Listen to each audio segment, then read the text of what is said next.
A baby's born. Wrap up a baby gift of $5,000, will ya? What? At Sophia's carefree tone, I couldn't help but exclaim aloud.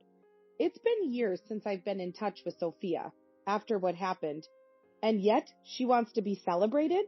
That's just crazy. When I told my husband Noah about this, let's both go and give a baby gift, he surprisingly said. Unbelievable. But Noah seemed to have a plan, so I ended up going with him to Sophia's house.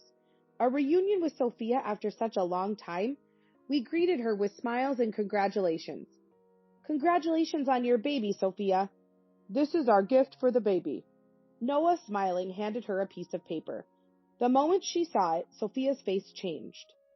What is this? Sophia turned pale.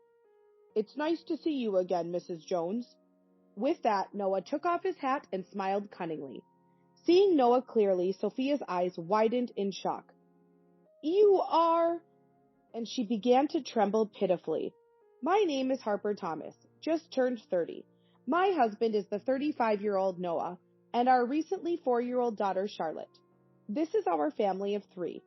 A normal, peaceful life, but the journey here wasn't smooth. Actually, this is my second marriage. My first marriage goes back about 5 years.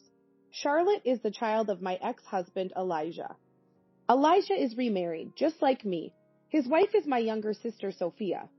Sophia, 29, a year younger than me. Being close in age, we should have stayed on good terms as adults. But I haven't been in touch with Sophia for a long time. After what happened, it's natural. People who don't know the situation say things like, sibling fight? Make up soon.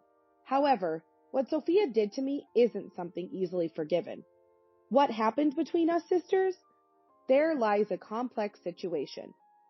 As kids, I remember Sophia and I were just ordinary close sisters. The change began to show maybe when Sophia entered middle school.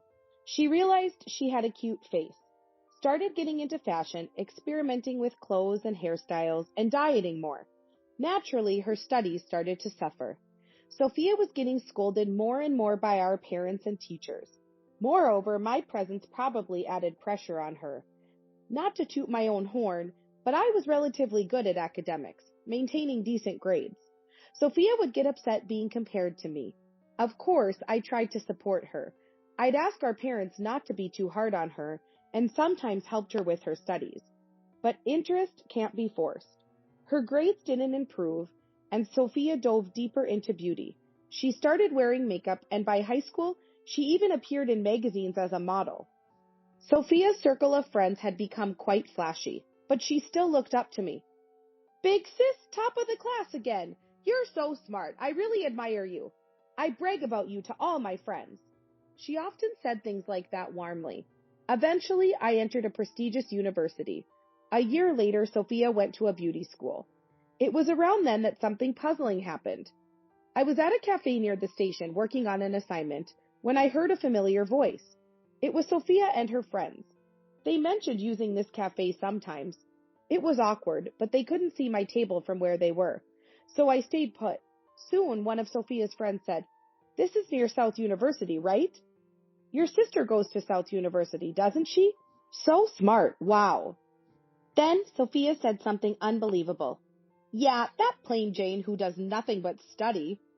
I couldn't believe my ears, but it was unmistakably Sophia's voice. Wow, Sophia, that's harsh. Are you two not close? Not at all. We get along fine superficially, but she doesn't care about fashion, just studies all day, and is honestly so uncool. Even if we meet in town, I'd never want her to talk to me. She's happy getting praised by teachers and parents for her studies, no matter how uncool she looks. Laughing, Sophia said, Ha ha ha. I was frozen, unable to move. I never knew Sophia thought of me that way. Shocked and angry, I was dumbfounded. I came home much later than usual. Sophia was her usual self. Hey, big sis, welcome back. You're late. Studying at the library again? You're such a hard worker. I was confused. Which was the real Sophia? But I didn't have the courage to confront her about what I heard. So our days continued superficially unchanged. My heart remained clouded. That's partly why, after graduating from university and getting a job, I decided to move out of my parents' house. After that, I hardly saw Sophia. Time passed and I turned 25. Around this time, I was set to marry Elijah, a college classmate.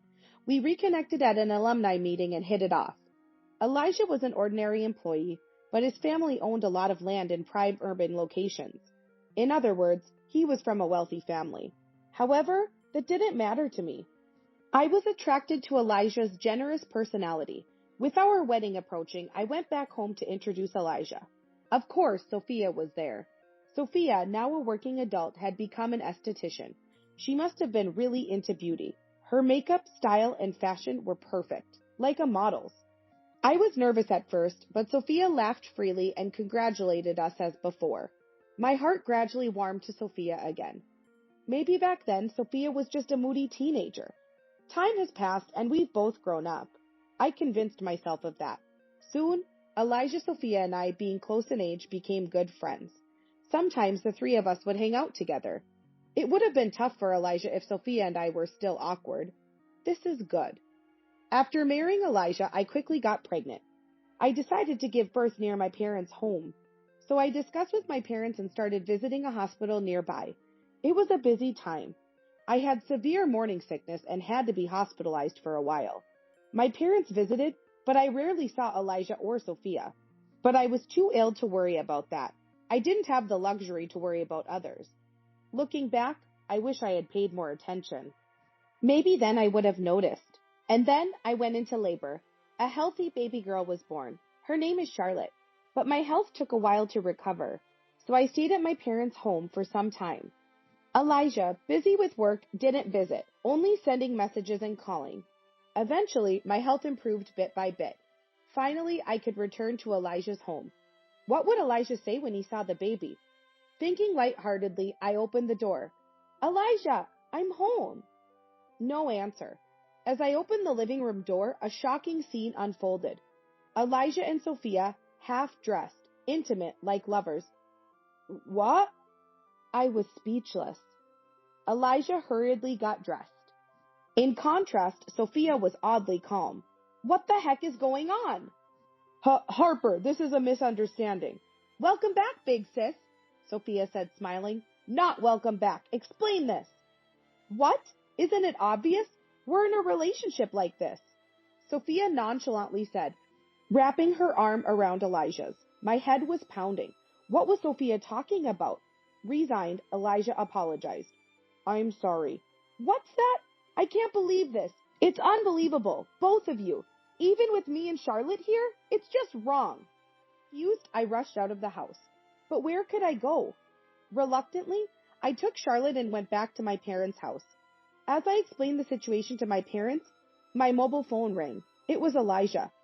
I'm sorry for surprising you earlier, Harper, but Sophia and I have developed feelings for each other. I want a divorce. What? What are you talking about? We have Charlotte, remember? Child support for Charlotte. So? I couldn't understand what he was saying. Confused, I listened to Elijah's explanation, why he got involved with Sophia. It seems Elijah found Sophia cute the first time he saw her, but she was his wife's sister. They became close as relatives of similar age.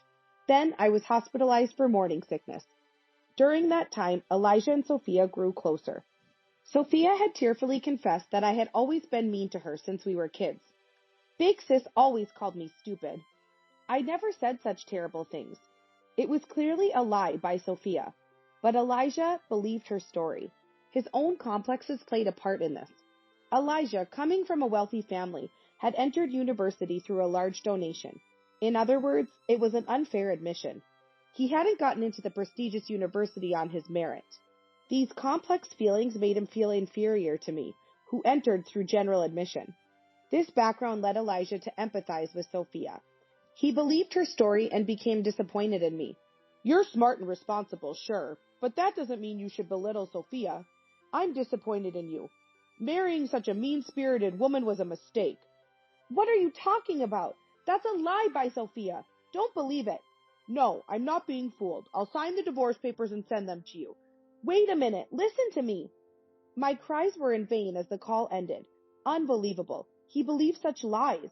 I was stunned. A few days later, overwhelmed by everything, I came down with a fever.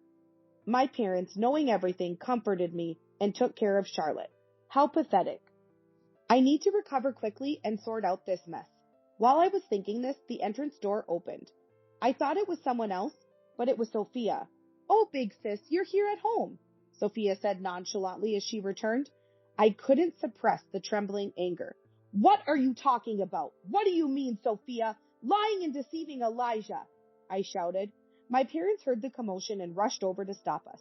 But we didn't stop. I've always hated you, big sis. Sophia spoke in a lower tone than usual, slowly. Just because you were good at studies, you received all the love and expectations. I couldn't stand it. So, I wanted to take away what was most important to you.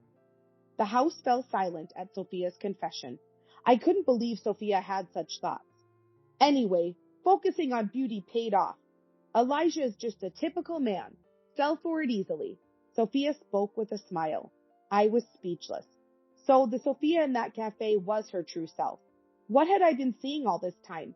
The real Sophia hated me so much.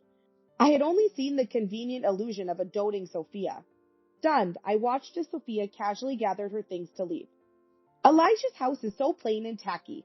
It's not my taste at all. I'm going to change everything. Apparently, she planned to stay at Elijah's house. Despite my parents' attempts to stop her, Sophia left briskly. Dizzy, I found myself sitting in the hallway. Then, my daughter Charlotte began crying in the other room. I needed to comfort her, but I couldn't move. Supported by my parents, I finally managed to stand up. I don't remember much after that. All I knew was I didn't want to see Elijah and Sophia's faces. After discussing with my parents, we concluded that divorce was the only option. I cried, not for myself, but for Charlotte. Even in this situation, Elijah showed no concern for her. Such a terrible father. But then, maybe it's better not to have such a father. That thought was one of the reasons I decided to divorce. I quickly signed the divorce papers Elijah had mailed and delivered them to the office. Thus, my first marriage ended unceremoniously. Fortunately, my parents supported me. They harshly told Sophia not to come back home. Thanks to that, I never had to meet Sophia again. Gradually, I regained my composure. Sophia and Elijah might have married, but it no longer mattered to me. I had to protect my life with Charlotte. Time passed. Luckily, my workplace was within commuting distance from my parents' home, so I didn't have to change jobs. I worked hard, desperate. Although the alimony from the divorce trial was paid without delay, I was a single mother. I had to save as much money as possible. I was a bit anxious. My friends might have noticed. One day, a friend suggested introducing me to a man she knew. Initially hesitant, I agreed to meet him, assured he was a sincere person. His name was Noah Thomas, 5 years older than me, tall and well-built. I thought he'd be intimidating, but he was surprisingly serious and kind. Busy with work, he hadn't had much luck with women before. We were naturally drawn to each other. Charlotte warmed up to him as we spent time together. Then, one day, Noah said he wanted to protect Charlotte and me. I cried, moved by his words. Later, we got married. Now we live a simple but happy life as a family of 3. I thought I had nothing to do with Sophia anymore. But then one day, relaxing at home, my mobile phone rang. Instinctively, I answered. Big sis, how are you? Hearing Sophia's voice, I trembled. I should have checked the screen before answering. Too late for regrets. What do you want? I replied as coldly as I could. I didn't want any more disturbances in my peaceful life. Then, Sophia cheerfully said, a baby's born. Wrap up a baby gift of $5,000, will ya? What? After years of no contact, her expecting a celebration was absurd. And $5,000? No less? Ridiculous. I was outraged, but Sophia, unconcerned, continued talking about her life. She'd continued as an esthetician and opened her own salon about 3 years ago. The land and building for the salon were borrowed from Elijah's parents, located in a prime area. She bragged about how successful it was. Just a boastful story. I quickly ended the call, fed up with her self-centeredness. Unbelievable. How could she call so insensitively? I was seething with anger. That night, when Noah came home late from work, I immediately told him about it. Noah had been busy lately, always coming home late. But we made a point of having dinner together. He always valued our communication, saying from the beginning of our remarriage, I want us to talk about everything. Over dinner, I told Noah. Elijah's sister called? She's running a beauty salon now? Seems like it. Her ex-husband was wealthy, so he probably helped with the funding. What's her name? Sophia. She's now Sophia Jones. After I answered, Noah thought for a moment, then said, I see. That's what it is. What? What's wrong? Well, how about we both take a baby gift and visit Sophia's house? Noah suggested with a sly smile. What? Why would we do that? I don't want to. Calm down. I have a plan. He then shared a surprising fact and proposal with me. I was taken aback. When the weekend came, Noah and I, having left Charlotte with my parents, arrived at Sophia's house. It was a large, impressive home. Welcome. Sophia, smiling, greeted us at the door. She looked perfect, even post-pregnancy. It's been a while. You haven't changed, Sophia. I forced a smile. Then Sophia said laughingly, Of course not. I never neglect my beauty routine. Don't want to be cheated on like someone. Typical Sophia. I almost got angry, but I had to hold back for now. Sophia led us to her spacious living room. A baby was sleeping in the crib. Look, my daughter Amelia. Cute, right? Amelia did look adorable, much like Sophia, but maybe it was my imagination that her facial features seemed a bit harsh. So about that thing? Sophia gestured for money. How audacious. Just as I was about to retort, Noah put his hand on my shoulder. Nice to meet you. I'm Harper's husband, Noah. He bowed slightly, wearing his hat low over his eyes. Ah, okay, Sophia muttered disinterestedly. Noah then quickly pulled out a piece of paper from his inner pocket. This is our gift for the baby. Congratulations on your baby, Sophia. Upon seeing the paper Noah handed her, Sophia's complexion changed. What is this? She turned pale. Then Noah swiftly removed his hat. Nice to see you again, Mrs. Jones. I'm Noah Thomas from the police department. Seeing Noah clearly, Sophia's eyes widened in shock. You, the detective who came to my salon. She began to tremble. The baby gift Noah had handed over was actually a search warrant, a court-authorized document allowing the search and seizure of her home. Sophia, unable to hide her agitation. She had been committing fraud in her aesthetic salon, deceiving customers with false promises like guaranteed weight loss and selling dubious products. She enrolled them in expensive courses with little benefit, without proper explanation. She kept repeating such actions. Sophia had been warned by the Federal Trade Commission, but ignored it. Victims increased, contracts were forced, and Sophia even filled out paperwork herself. Several police reports were filed. Finally, the police started a forced investigation at the salon, led by Noah. Noah, a police officer by profession. Sophia cleverly hid evidence in her store, making it difficult for Noah to find proof. This case was the reason for Noah's late returns recently. By chance, the investigation subject turned out to be my sister. Sophia's call about the baby gift provided an opportunity to visit her home. To avoid raising her suspicions, Noah decided to use the baby gift as a pretext. Thus, Noah concealed his identity until the last moment, successfully entering Sophia's house. Noah signaled with his radio. Simultaneously, several police officers who had been waiting outside entered. Sorry, but this was the only way to get into your house. Then Elijah arrived. What's all this commotion? What's going on, Sophia? Sophia could only groan in response to Elijah's questioning. The police started searching various parts of the house, seizing numerous items in cardboard boxes. As Elijah began to understand the situation, he questioned Sophia further. He seemed unaware of my presence. In panic, Sophia suddenly lunged at one of the officers entering the house. Stop! Don't mess up my house! Sophia shouted. Noah raised his voice. Don't interfere! I'll arrest you for obstructing public duties. Hearing arrest, Sophia reluctantly let go. Her face twisted in frustration. But this wasn't the end for Sophia. She glared sharply at Noah. I'll tell Sebastian, Elijah's father. He knows many high-ranking police officials. He could easily cover this up. Sophia was relying on Elijah's father, a wealthy landowner with extensive connections. In her desperation, she turned to Elijah. You can do it, right? Your father has always used donations to influence people. What are you saying in front of the police? Elijah was flustered. Sophia, in her panic, lost the ability to think rationally. Noah spoke calmly. The Jones family, right? Old landowners. Sebastian Jones, Elijah's father, a former city council member and wealthy man. So, what about it? He's already been indicted for bribery in a corruption case. He's currently in custody. What? My father? Now it was Elijah's turn to panic. The Jones family was wealthy, but apparently involved in corruption. Elijah's fraudulent admission to university suggested a family habit of solving problems with money. Why is my father-in-law involved in this? I don't know. Sophia, were you committing fraud at your salon? Shut up. Now's not the time. Elijah and Sophia began arguing bitterly. Amidst the chaos, I quietly addressed Sophia. Isn't it time to give up? It's unbecoming. What did you say? You lied again. 4 years ago, you made up lies about me to Elijah, crushing my heart. And now, deceiving your clients for your own benefit? No matter how beautiful you are, your heart is ugly, the lowest of the low. What? Sophia opened her mouth to respond, but then a police officer's voice came from the back room. We found a work computer. Sophia bit her lip in frustration, likely knowing it contained incriminating evidence. Mrs. Jones, we'll discuss this in detail at the station. Please come with us.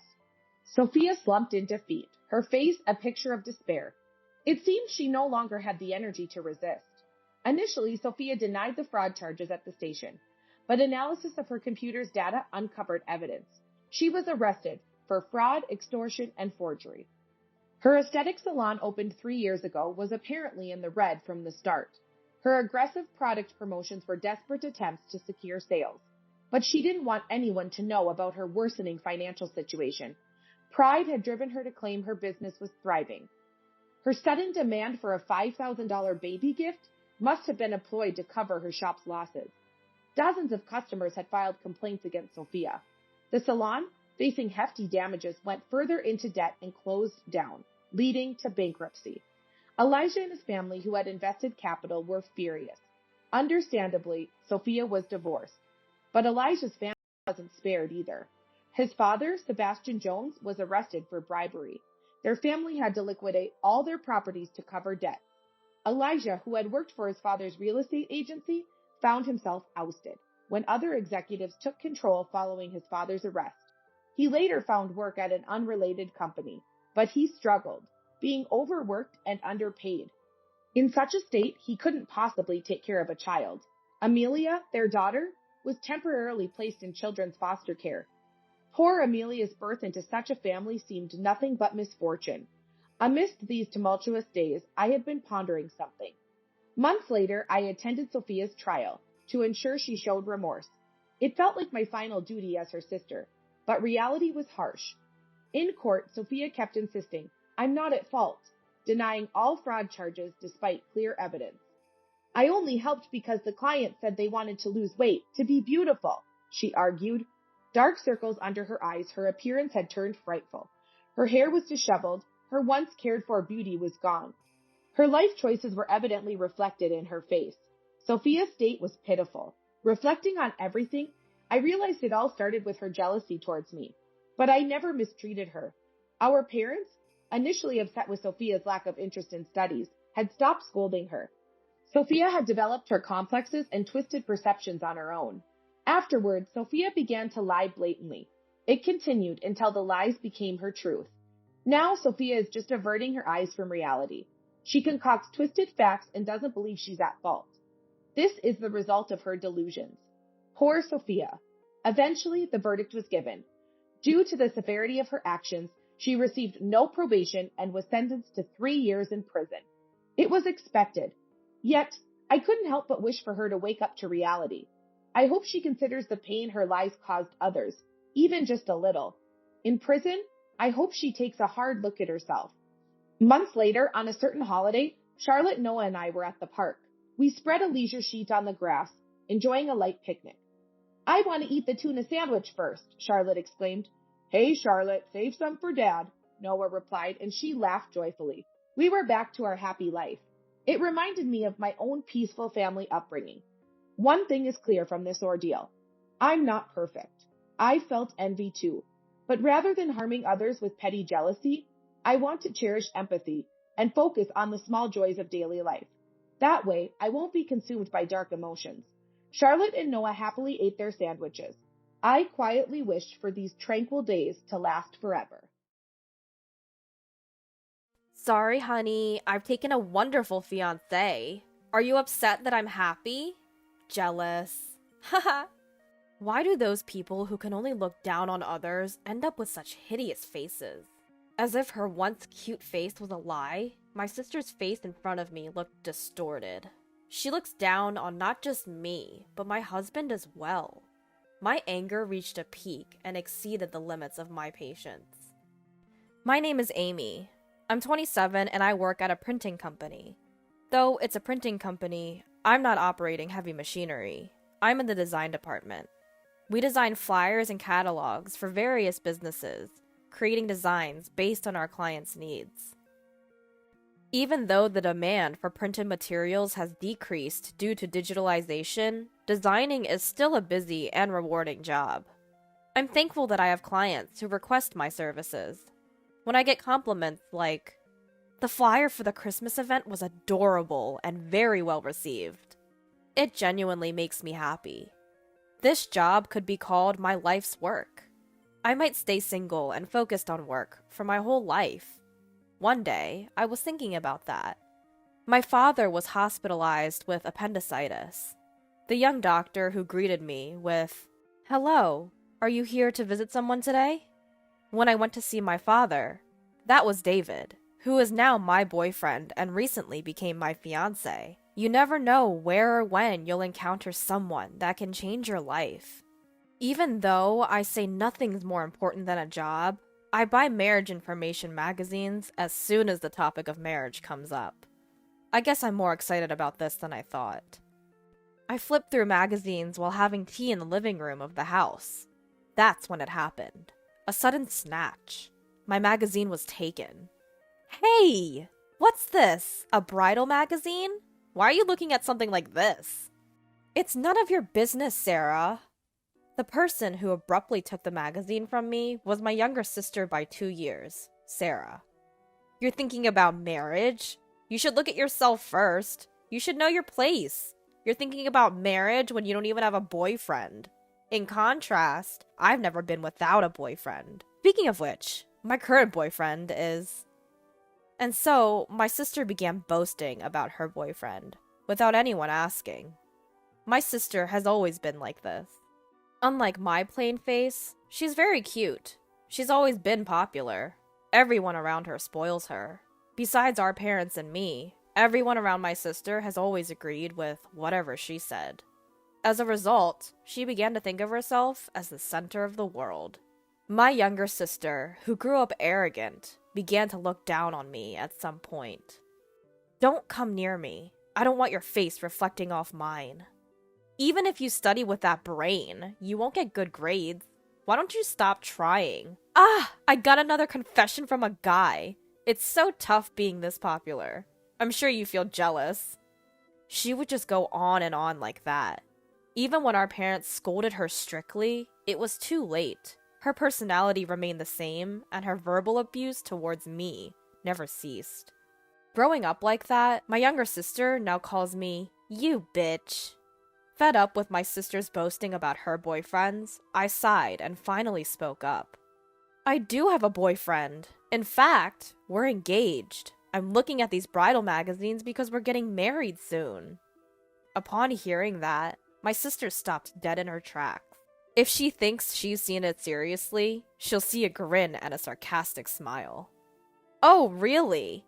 There's someone who actually likes you? I wonder what he sees in you." "He likes my cheerfulness and positivity." "That sounds like a lie. He probably treats you like a housekeeper." "I plan on continuing to work, so he understands I can't be the perfect housewife." Upon hearing that, my sister reacted with exaggerated surprise. "Wow! You're gonna keep working even after getting married? You poor thing! You must be marrying a poor man." Her words rubbed me the wrong way. It seems she just can't help but look down on me. Money is not a problem. He's a doctor, so his income is stable. It's just that I want to keep working. When I retaliated, my sister suddenly fell silent. I sighed and went back to my room. A doctor. I see. Without knowing that my sister was leaking a meaningless mutter. The first thing to do once you start discussing marriage is to introduce the fiancé to your parents. And so David came to my house. The mood changed dramatically the moment my sister showed up after David had finished greeting our parents.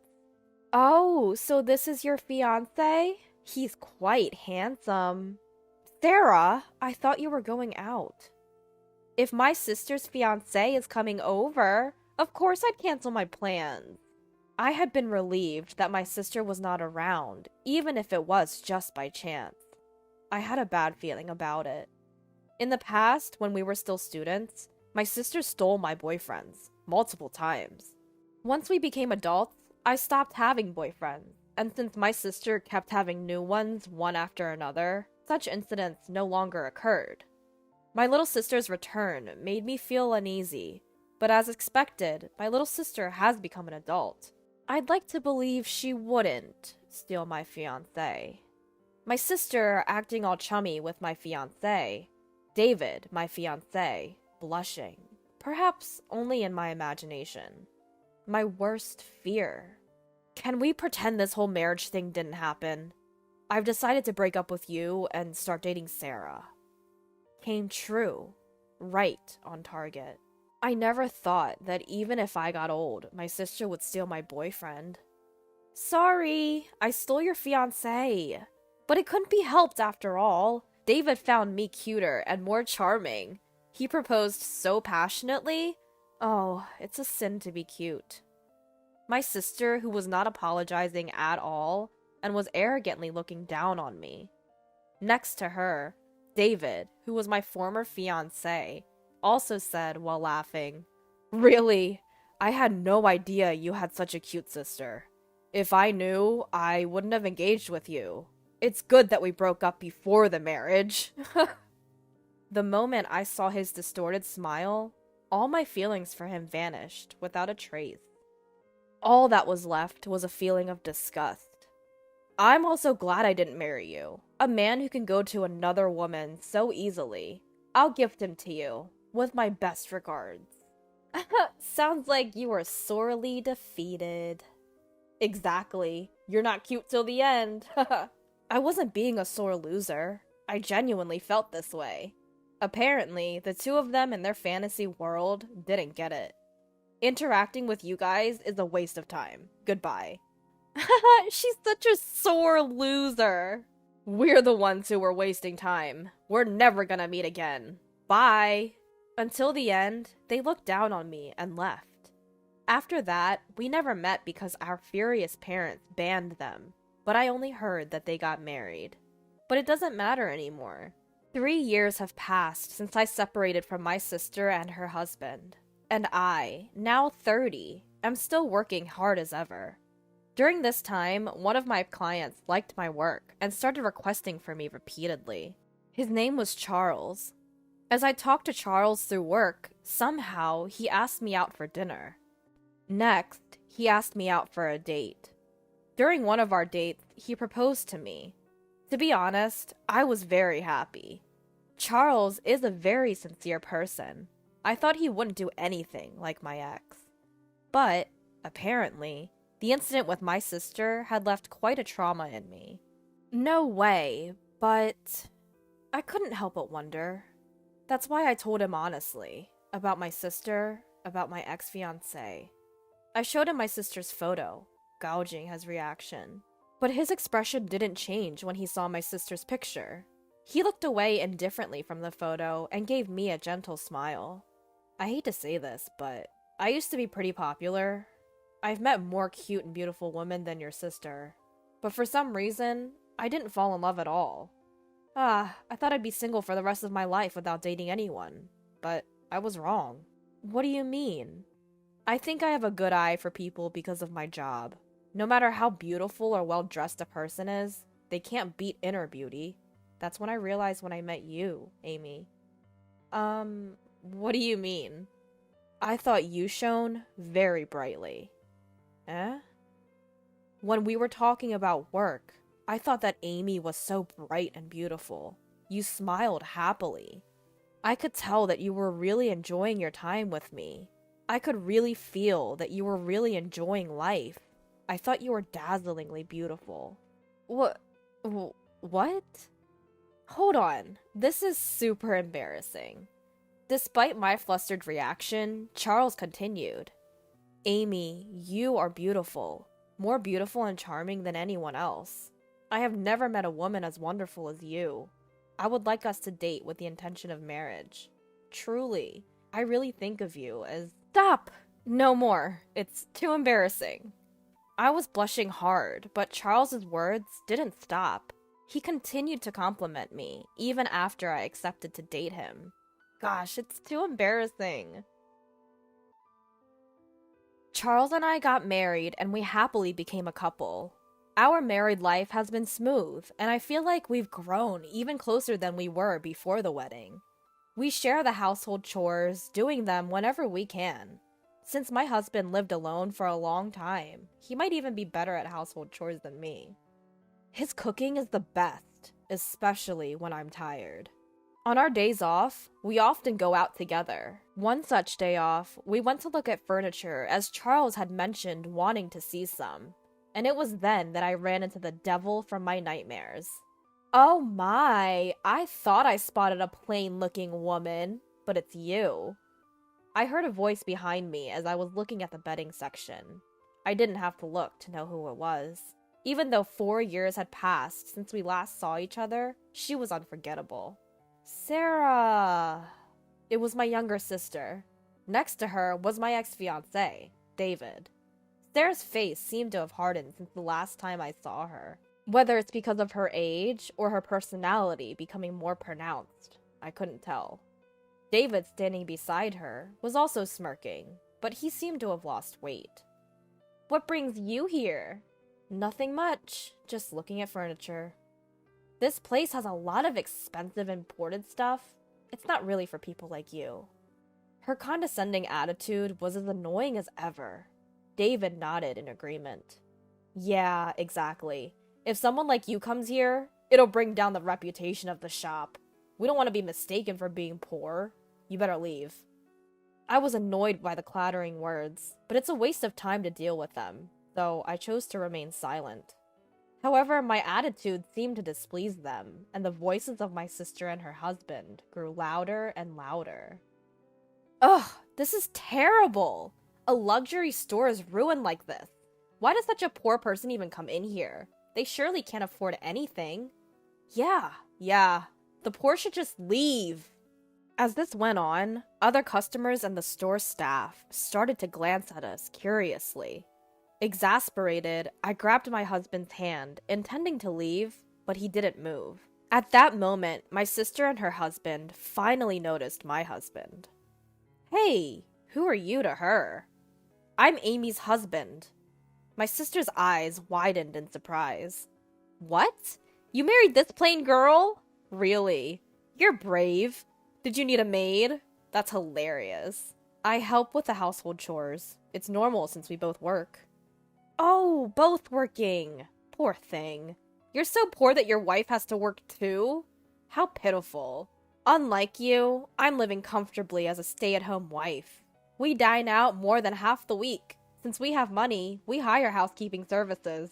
Sorry for being winners. My sister, who seems to be disgusted and extends the ending of her sentences in an irritating way. My frustration is growing. My sister smirked at me. Sorry for taking such a wonderful fiancé. Thanks to me, you have to keep working even after marriage and live a poor life. And with such a dull man as your partner. You two plain folks are a match. Are you envious seeing me so happy? You must be jealous, right? Haha. It's just like you to marry a man who can't even support his wife. Keep suffering for the rest of your life, losers. I had reached my limit. I could stand her insulting me, but I couldn't bear her speaking ill of my husband. Listen here, you better stop. Amy, it's okay. Just as I was about to shout back, my husband stepped in front of me. Nice to meet you. I'm Charles, your sister's husband. Even your name is lame. Well, thank you. Since we've met, please accept my business card. As David took the business card my husband offered, he looked at my sister. You say such rather harsh things about Amy. That's because it's true. I can say an ugly woman is ugly. That's my law. There's no such law. And to me, you're much uglier. What? Shall we say the ugliness of your character? You seem confident about your appearance, but aren't you aware that your distorted personality, which only looks down on others, is showing?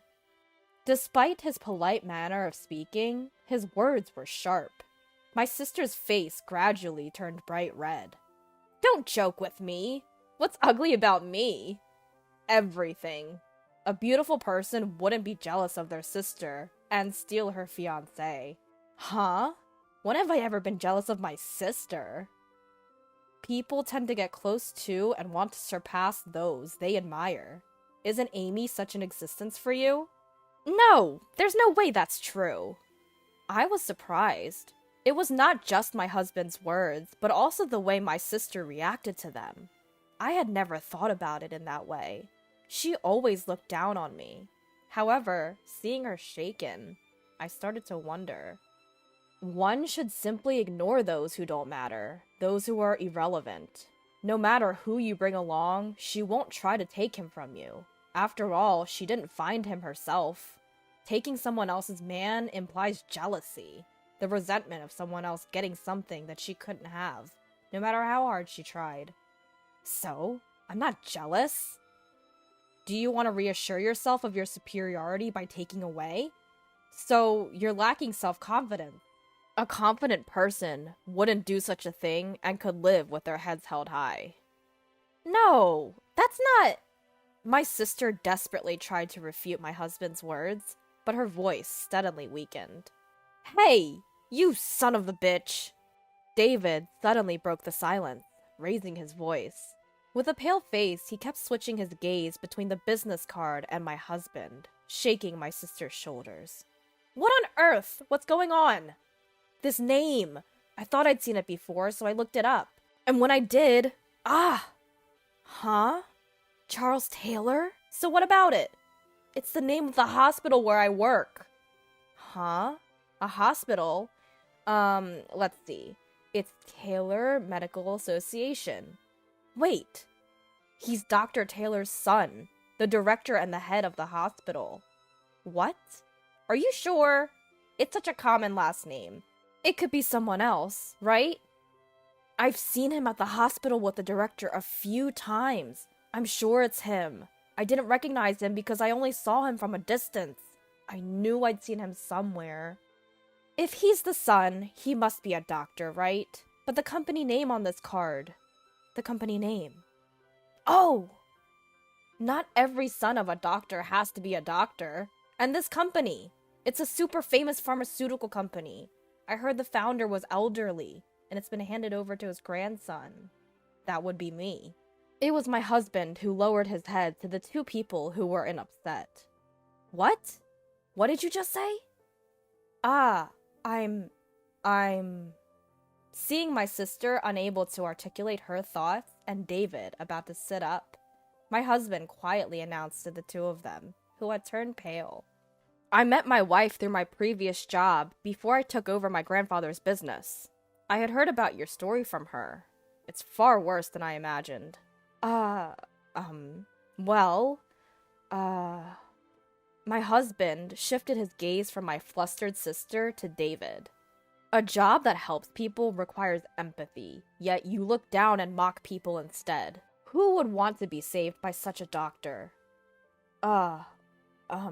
That's a misunderstanding. David tried to explain with a pale face, but my husband, his eyes glaring, cut him off. No excuses. I'll let my father know about you. Wait for your fate. No! No! David collapsed, head bowed. My sister still stood in shock. Turning our backs to them, we left the scene. I had a feeling I would never see the two of them again. With that thought in my heart, I walked on without looking back. So what happened afterwards? David, my sister's husband, while not fired, had a significant pay cut and was removed from any responsible role. His arrogant behavior towards others had become habitual, and it seemed he was even cold towards patients. Naturally, he drew icy glares from everyone around him. It seems that there is space for him, and eventually he quit to run away. Gossip spread quickly within the hospital community, and it seems he is struggling to find a new job and is leading a tough life without work. And how about my sister? It was discovered that my sister was originally a rough spender, and no matter how high her husband's salary was, their life was pretty tough. So that's why David had lost weight. It wasn't just weight loss, he was emaciated. Once David was hit with a pay cut, my sister quickly gave up on him, and seems to have divorced him. If David is no good, then she can just find the next man. She seemed to think that way, but reality was different. Both my husband and I thought, when we met her again, my sister, who used to be cute when she was young, had become quite harsh-looking. It might be that her true character is finally showing. Due to that, her popularity with men had come to an end. Nobody wants to date me! My parents called me to tell me that she had come crying to my parents' house. According to my sister, I'm so cute! Why doesn't anyone lavish attention on me? And even went as far as saying, she snagged a good man, I have to be better than her. By she probably meant me. I wonder if it's her country's law that she has to go above me. Perhaps my sister actually looked up to me. My husband said so, and maybe that could be true. But that doesn't mean I can forgive her behavior. In the end, my sister was turned away by her parents, saying she had made her own bed and needed to lie in it. She vanished into the nightlife. I haven't heard from her since. I probably won't hear my sister's name mentioned again. On the other hand, having been freed from the curse of my sister and her husband, I was enjoying peaceful days. A calm married life. A job that I'm passionate about. It's a fulfilling time. And soon, we'll be a family of 3. As I stared at the computer monitor, I gently stroked my growing belly. My name is Laura. 6 months ago, I married my high school sweetheart, Matt. We'd known each other since we were kids, so I've always been close to his family. That made getting married a breeze. We share a lot of mutual friends, so our wedding was a joyful occasion with lots of well-wishers. I vowed to stand by Matt for the rest of our lives. A few months after tying the knot, I found out I was pregnant. I was on cloud 9. But the blessings didn't stop there. Matt's mom was incredibly supportive, helping us out almost every day. We'd been living with Matt's parents since we got married. Matt is an only child and was raised with a lot of love and care. So, when we decided to get married, living with his parents seemed like the natural choice. I had no issues with it, so I agreed right away. From the day after our wedding, I enjoyed doing household chores with my mother-in-law and chatting about various things. When I announced my pregnancy, she cried tears of joy, as if it were her own good news. Whenever I tried to do something around the house, she'd say, "Don't worry, Laura, I've got this," and take over. "I'm feeling fine today, really." But she'd insist, "You have to think of the baby first, rest up," and stopped me from doing anything. I appreciated her concern, but it got to the point where I was bored out of my mind. I had been working part-time, but I quit my job as soon as I found out I was pregnant, on the advice of both my mother-in-law and Matt. So with nothing to do at home, I was going stir-crazy. I feel like moving around a bit. Can I go shopping? Need anything?" She'd say, "Absolutely not. You're not even in your 2nd trimester yet. You need to rest." And wouldn't let me leave the house. I understood she was concerned for me, but it was suffocating. She had a miscarriage before she was pregnant with Matt because she continued working. So she was worried I'd end up the same way. "If you're not careful, you'll end up in the hospital like I did," she'd warn me. I didn't want to create tension, so I decided to take it easy until my 2nd trimester. Once I reached that milestone, she started allowing me short walks. Matt and I would go out on his days off. We'd buy some snacks from a local store and have a little picnic. Or sometimes I'd go for a walk with my mother-in-law while shopping. She even started cooking with me again.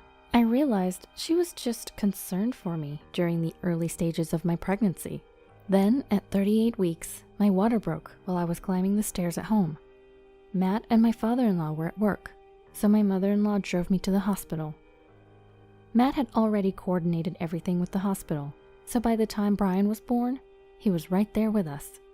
First, Matt held Brian in his arms. "Oh, he's so adorable," Matt said, his eyes welling up with tears as he lovingly looked at Brian. Seeing him like that made me tear up too. "Thank you, Laura. I'm so happy right now," Matt said, smiling at me, and I couldn't help but cry. "May I come in?" My mother-in-law, who had kindly stepped out of the room, peeked her head in. "Go ahead and hold him, Mom. He's really cute." Matt handed Brian over to her. I felt a bit awkward. My mother-in-law had been so supportive and was eagerly awaiting her grandchild. What would she say now that Brian was here? The thought made me anxious. "Thanks to you, we were able to have Brian safely. Thank you so much." When I said that to her, she blurted out something unexpected. "He doesn't look like him." "What?" I had to ask her to repeat herself. "What do you mean?" "He doesn't look like Matt. Are you sure he's Matt's child?" What was she talking about? This should be a happy time, but my heart was racing uncontrollably. "What are you saying?" Matt immediately confronted her, but she continued without apologizing. "Look at the baby pictures of Matt. Brian doesn't look like him at all." She showed us a baby picture of Matt on her phone. Well, they don't have to look exactly alike. Before I could finish, she stormed out of the room, saying, "I can't deal with a child whose parentage is in question."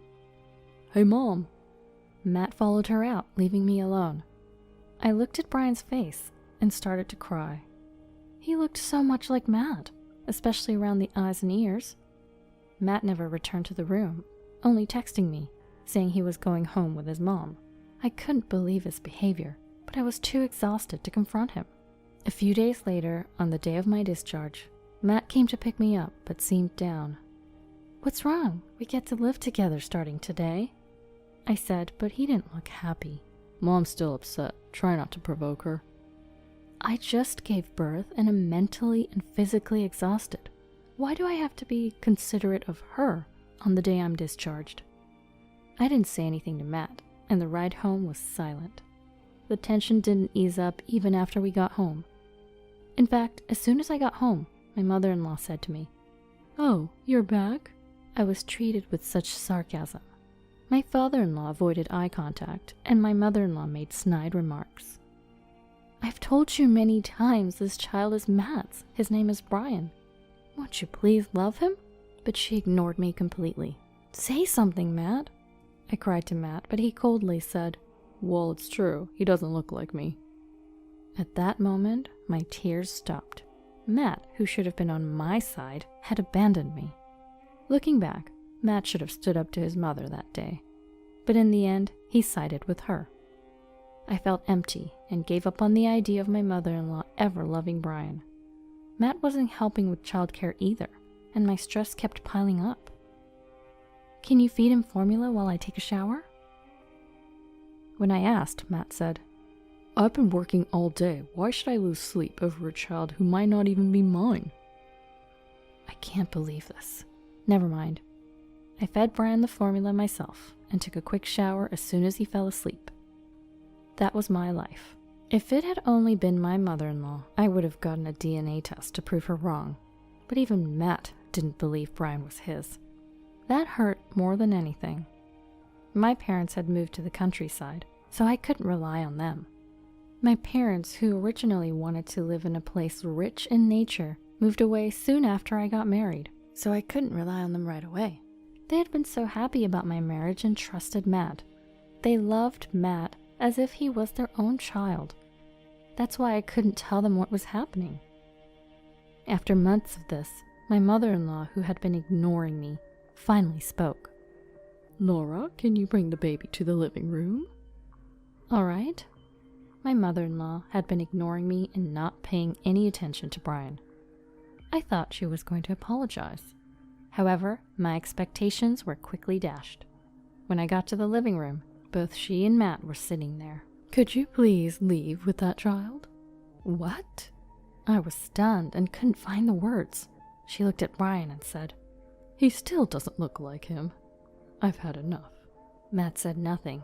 At that point, I didn't care anymore.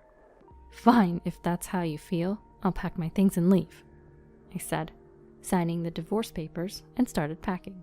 Matt said nothing and continued chatting with his mother. Make sure you pay child support. How can we, when we're not even sure he's Matt's? My mother-in-law retorted. I was so angry, I left without another word and went to my parents' house. I explained everything, and although they were initially confused, they welcomed me. I decided to stay with them until I found a job and saved some money. I, of course, had requested child support for my ex-husband through a lawyer, but the money was never transferred. I myself didn't want to have anything to do with my ex or his parents anymore, so I never pressed the issue of the unpaid child support. Years passed. Brian was about 6 years old. I got a call from a local friend who also knew Matt, informing me that Matt had died in a car accident. Of course, I heard about it right after it happened, but I didn't want to get involved, and Brian was going through a busy, active phase, so we didn't attend the funeral. Months later, I happened to be meeting up with local friends and returned to my hometown for the first time in years. Before going to my friend's house, I decided to buy a gift, so Brian and I went to a department store we used to visit as a family. Laura? I turned around to see my mother-in-law, whom I hadn't seen in years. As I stood there stunned, she quickly approached us and said, You're Brian, right? And started talking to Brian. Brian, I'm your grandma. You really look just like Matt. My mother-in-law said that. I couldn't stand hearing her say that. Enough is enough. Because of you, we... As I said this, she interrupted. Don't be so angry. I've wanted to see you for so long. Feeling like I was about to yell, I said, Excuse us, and pulled Brian away, leaving the scene. Was that Grandma? Brian asked. I had kept it a secret until now, but Brian, now in elementary school, was genuinely curious and kept asking. Isn't Grandma supposed to be your mom? Who was that lady? I couldn't hide it any longer, so I explained it to Brian in simple terms when we got home. Brian said, Mama, you've been through a lot, huh? And patted my head. Tears flowed at his kindness. I felt grateful from the bottom of my heart for having him. Months later, my mother-in-law showed up at the apartment where Brian and I were living. How did you find this place? When I asked, she said, I asked around, Matt and your mutual friends. I finally found you. And forced her way in. Please leave. As I said this, she exclaimed, Matt died in an accident and my husband died of illness. You two are all the family I have left. Brian came out of the next room, perhaps hearing my mother-in-law's loud voice. Seeing Brian, my mother-in-law said, Brian, why don't you come live with Grandma? I have a bigger house and can feed you lots of delicious food. Stop it! As I said this, my mother-in-law pulled out a thick envelope. It has $50,000 for child support. You two are all the family I have left, so please come live with me. She pushed the envelope toward me. Then she turned to Brian and said, Brian, Grandma wants to live with you. I'll buy you anything you want, okay? And smiled. In that moment, I felt like crying. I was torn between the feeling of, why now? And wondering if it was okay to deprive Brian of one more grandmother. I was at a loss for words. Then Brian said, I'm not going. Huh? My mother-in-law let out a baffled sound at Brian's words. Brian, what are you saying? You can live with Grandma, you know. There'll be lots of delicious food and I'll buy you toys. My mother-in-law tried desperately to persuade him. I don't want to. You were mean to Mama, right? My only grandma is Mommy's mom. Saying this, Brian shook off my mother-in-law's hand and sat next to me. My mother-in-law fell silent, looking as if she'd lost all hope. After staring at us for a moment, she abruptly stood up and left the house without a word. We haven't heard from her since that day. Of course, she never came to visit us either. The child support money she left behind is being saved for Brian, untouched to this day. When I consulted my parents about whether to return the money, they said, "You never received child support before, so it's fine to keep it." and so I decided to keep it. I don't know what's become of my mother-in-law since then, but honestly, it doesn't matter to me now. Because I have Brian, who's so strong and stands by me. Brian, who protected me from my mother-in-law even at his young age. Brian, who chose me over my mother-in-law's sweet temptations. I love him from the bottom of my heart. I want to continue raising him responsibly, ensuring his happiness, even without a father, now and forever. Can you please return Grandpa's pension book and bank book? You're using Grandpa's money without his permission, aren't you? I rescued my grandfather from my sister-in-law and brought him back to my home. She was taking his pension money. After this, my brother Alex and his wife Ashley would face a miserable end. My name is Mary. I'm a 32-year-old office worker, and I've been married to my husband Tom for 3 years. Tom and I live in his family home, but both of his parents have passed away. His father died before we got married, and his mother passed away last year. When I first moved in as his wife, his mom was in poor health and was hospitalized. For our wedding, we asked the hospital to grant her temporary leave and she was able to attend our ceremony. Afterward, she passed away peacefully, surrounded by loved ones. My husband is an only child, so losing his mother meant he lost all his immediate family, and he was quite depressed at that time. I had already lost both of my parents, but I have Alex, and our grandfather is still alive. Currently, my grandfather lives with Alex, so occasionally my husband and I visit my brother's house, and my husband happily chats with our grandfather. Although he is not a blood relative, my husband enjoys talking to my grandfather who values family. My grandfather is in his late 80s and is still physically healthy, but he has started to become forgetful. I keep hoping that he doesn't develop dementia. Sometimes, my grandfather suddenly starts talking about the past or brings up random topics, which makes me anxious, but my husband seems to find it amusing. Oh, the other day, while talking to my husband, my grandfather got angry, perhaps mistaking him for Alex. You're making fun of me and being a terrible grandson. My husband apologized, going along with my grandfather's story, but at some point, my grandfather realized his mistake and apologized to my husband. Oh, I'm sorry. You're Mary's husband. Oh, I got it wrong. My husband continued talking to my grandfather without taking it to heart, but I was concerned about the angry tone he used when talking about Alex. When I asked Alex directly, he got angry at me instead. You left me to take care of Grandpa, and now you're complaining. We never forced him to take care of our grandfather. After our parents passed away, he and his wife started living in our family home. Our grandfather had been living there before that, so they ended up living together. And everyone agreed without any complaints, which is why things are the way they are now. If anything, it seemed like Alex and Ashley wanted to live with our grandfather, and I thought everyone was on board with it, especially Ashley, who seems to care for our grandfather and tends to his needs whenever I visit. However, my husband always complains after observing her behavior. Is she really taking good care of Grandpa? His clothes are dirty, and there's dust in the room. My meticulous husband seems to observe every detail and suspects that she isn't taking proper care of our grandfather. She may appear to be well organized, but my husband seems to have labeled her as two-faced. He apparently saw her scolding Alex when we visited our family home during New Year's.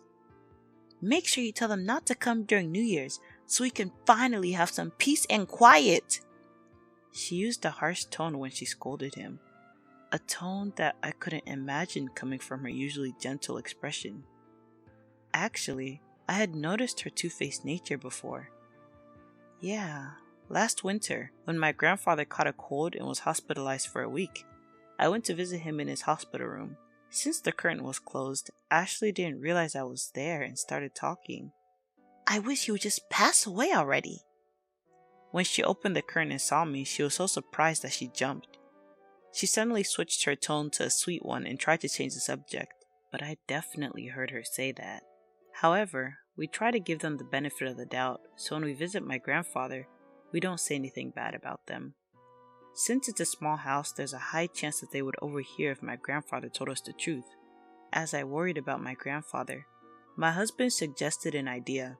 How about we install one of those pet monitoring cameras and see what's going on? I was hesitant to install a camera, but for my grandfather's sake, we decided to set it up in a hidden spot the next time we visited him. We secretly installed the camera without telling my grandfather, and through the internet, we began to see Ashley's true colors at home. Alex and Ashley have a 5-year-old son, Justin, and it's heartbreaking to see such a young child treat my grandfather so poorly. When he comes home from kindergarten, he barges into my grandfather's room and starts yelling, "Hey, old man, I'm home now. Are you still alive?" A 5-year-old using such foul language must be learning it from his parents. At this point, I wanted to go to my grandfather's place and scold my disrespectful nephew, but then Ashley came into my grandfather's room. The camera's resolution wasn't good enough to clearly see her expression, but she looked like a completely different person with a terrifying expression. As soon as she entered the room, she started yelling at my grandfather. "I told you to do your own laundry, didn't I? Why haven't you done it yet, you slowpoke?" My grandfather had told me that Ashley was doing his laundry, but it seemed like she was actually making him do it himself. My grandfather kept apologizing with his head bowed, but her anger didn't seem to subside, and she yelled again. "As punishment, you'll do the laundry for the whole family tomorrow, and don't you dare mix your laundry with ours." My husband, who had been watching this footage with me, angrily said, I didn't expect them to be this foul. Can we bring your grandpa to live with us? I can't stand it anymore. I was happy to see my husband so upset on behalf of my grandfather. The horrible treatment of my grandfather by Ashley didn't end there. When dinner time came, only my grandfather's meal was brought to his room. She roughly placed the tray with the food on it and yelled again, "Hurry up and finish your meal. Then bring the tray back to the kitchen." There seemed to only be rice and miso soup on the tray, with very little rice. Seeing my grandfather eating his meal alone in his room without even sharing a meal with the family made me want to cry. My husband and I went to my parents' house the next day and asked Alex, "Can we take Grandpa with us? You said not to push his care onto you, right?" Alex, seemingly overwhelmed by my determination, was about to agree to let us take our grandfather, but his wife intervened. "No, that's not going to happen. He'll continue living here, in his own home." Why would she want to keep him here, even though she treated him like a nuisance? I couldn't understand her reasoning. When we went to ask my grandfather for his opinion, he looked like he was about to cry. I can't take it anymore. I'm causing everyone to fight because of me. My grandfather, who had heard our argument, realized that he was the cause of the fight and was devastated. I immediately told my grandfather, "Grandpa, let's go to our house. We're leaving." I thought he would be happy, but he shook his head and refused, saying, It would be too much trouble for you. I can't pay for my living expenses because my pension book and bank passbook have been taken away. Finally, I understood why Ashley didn't want to let my grandfather go. She must want to keep him here so she can take his pension. But I won't allow that. I confronted her. "Give back Grandpa's pension book and bank passbook. You've been using his money without his permission, haven't you?" She usually had a gentle expression, but that day she revealed her true colors and glared at me with that demonic face, retorting, "I'm feeding him and doing housework for him, so I'm just using it as living expenses. It's not like I'm embezzling. That's a terrible thing to say."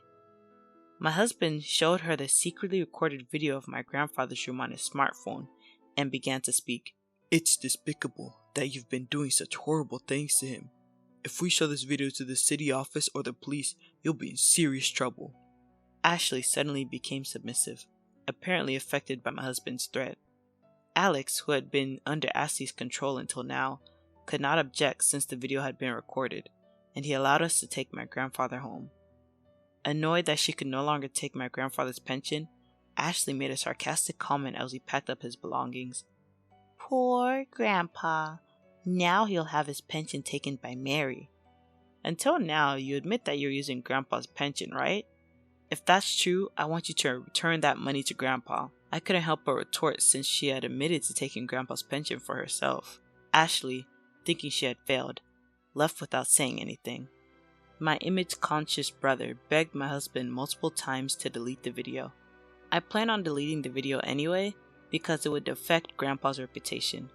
I talked to Grandpa again. Grandpa, let's live together at our place. Let's move in right now. With tears in his eyes, Grandpa replied, Thank you. Once we got his pension book and bank book back, Grandpa immediately moved in with us. Grandpa, who had come to our house, looked completely different with a bright expression. His mind seemed clear and his forgetfulness was gone. While living with Alex and Ashley, he hardly ever went outside. But since coming to our house, he goes for walks every morning. Strangely enough, only good things have been happening since Grandpa came to our house. My husband got promoted at work, and I won a lottery that I always bought. The lottery win was not a big win, just $100. It was nothing more than a coincidence, but Grandpa was about to have even greater luck.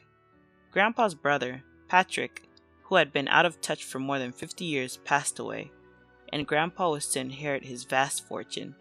Patrick had succeeded in business but remained single for life, so he had no children, and the only surviving sibling was Grandpa. Grandpa, who was about to inherit around $2 million, remained calm, but I got completely carried away, thinking about what to buy and where to go on vacation. My husband, looking exasperated, said to me, It's not your money. Since it's the inheritance from your grandfather, we must leave its use up to him. Hearing my husband's words, I began to calm down. But I was surprised when my grandfather announced he would donate his inheritance. According to him, Patrick had wanted to donate the inheritance, but since there was no official will, my grandfather inherited it all. Wanting to respect his brother's wishes, my grandfather decided to donate the entire sum. He chose to give it to the local government, and the large amount has become quite the topic in our town. The government even decided to hold a ceremony to express their gratitude. My grandfather had wanted to donate quietly, but local media caught wind of his donation and will be attending the ceremony. Now he's nervous to attend. On the day of the ceremony, both my husband and I had work, so we couldn't attend, but we encouraged my nervous grandfather before leaving. During lunchtime, I turned on the TV and saw the ceremony on the local news, with my visibly tense grandfather on screen. He was supposed to hand over the donation to the mayor and conclude the ceremony, but the venue seemed to be in an uproar. At that moment, a familiar man and woman appeared on screen, and I could hear the woman scream, "That $2 million is mine!" The broadcast cut off at that point, so I couldn't tell what happened, but the couple at the end looked very much like my brother and his wife. My coworker watching the news with me laughed, thinking it was a broadcasting accident, but I didn't laugh. I didn't know why they were there, nor should they have known about the inheritance. That afternoon, I worked restlessly, and when my shift finally ended, I hurried home to ask my grandfather what had happened. When I got home, he greeted me with a smile as if nothing had happened, so I asked him right away, "Did Alex and Ashley go to the donation ceremony today?" Yeah, how did you know? They caused quite a commotion, and the venue was in chaos. Security escorted them out. Seeing my grandfather laughing, as if it was someone else's problem, I couldn't help but laugh too. I thought that being escorted out by security would be enough to keep them quiet from now on. However, when my husband came home, he showed me his phone in a panic. On the internet, there was a clear picture of Alex and Ashley causing a scene at the donation ceremony. Their faces were blurred, but the headline read, "Grandchildren try to forcibly stop grandfather's donation." Since my grandfather's name was mentioned, it could only be me or Alex. Online, people had already concluded it was Alex and Ashley, and there were even photos of their faces and house. In just half a day, they were identified, making me realize the frightening power of the internet. The reason they found out about the donation was apparently because a lawyer visited their home, thinking my grandfather was living there. The lawyer was asking about my grandfather, not mentioning the inheritance, But when the media started covering the donation, they went to Alex's house and he found out about the $2 million inheritance. Alex had inherited our father's house and land, which didn't belong to my grandfather. Since my grandfather had little money, Ashley had been taking his pension, but when she found out he had $2 million, she tried to stop the donation and caused a scene. However, now they were labeled as a greedy couple trying to steal the money from their grandfather, so they faced criticism online and in real life. They had their faces and home exposed. They also faced criticism at work. It even became a topic at their son's kindergarten, and they were heavily criticized by other parents, causing them to leave the kindergarten. Ashley fled to her parents' house with their son, but her parents' house was soon identified as well. Alex was bad-mouthed by his colleagues at work and eventually resigned. Curious onlookers came to my parents' house and prank calls began to come in, so Alex sold the house and fled to his wife's parents' house. However, that house had already been identified, and Alex was scolded by his wife's parents and was not allowed to enter the house. Troubled, Alex contacted me, but I had no intention of helping him, since he treated our grandfather poorly and tried to steal $2 million. I told my crying brother over the phone, "You caused this situation. If you had taken good care of Grandpa from the beginning, none of this would have happened." I hung up after saying that. I haven't received any phone calls since then, and I don't know where he is or what he's doing now. Soon after they divorced, the money Alex got from the sale of the house went mostly to child support. Although Ashley received child support from her husband, her face became well known, and she was having trouble finding a job. Since she had been a housewife until now, she didn't have any particular qualifications, so it wasn't easy to find a job. After returning to her parents' house, she could no longer go out and seemed to be living in hiding. In contrast to Alex's family, which fell apart after a series of bad events after Grandpa left home, our family has had nothing but good things happen. After the inheritance issue with Grandpa was resolved, it was discovered that I was pregnant, and both my husband and Grandpa were overjoyed. Grandpa is exercising every day by taking walks so that he can live long enough to hold his great-grandchild.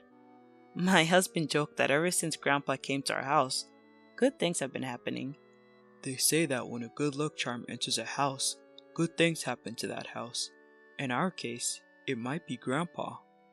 That's why Alex's house declined after Grandpa left. I responded to my husband's clever remark, "Grandpa is a good luck charm? That might be true indeed." And we laughed together. I only married Ethan, so you two have nothing to do with it, right?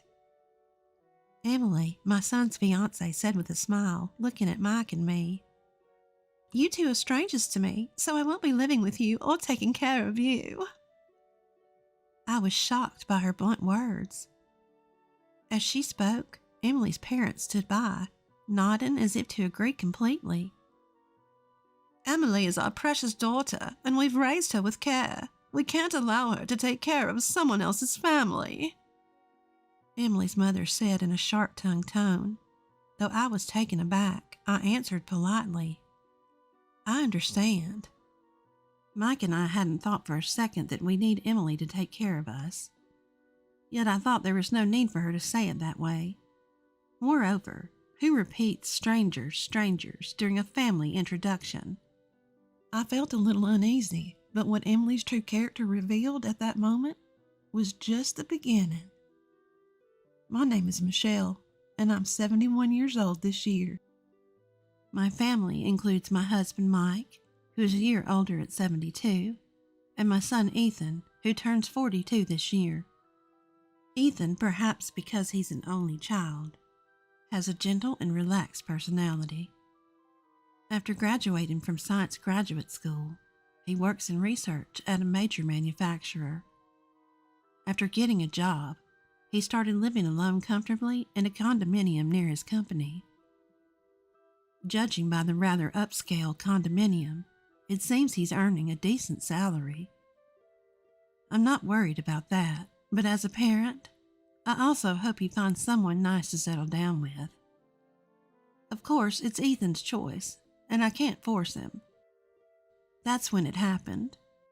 Ethan casually came home and reported, a little shyly, "Actually, I'm dating someone right now. I'm thinking of getting married. I want to introduce her soon."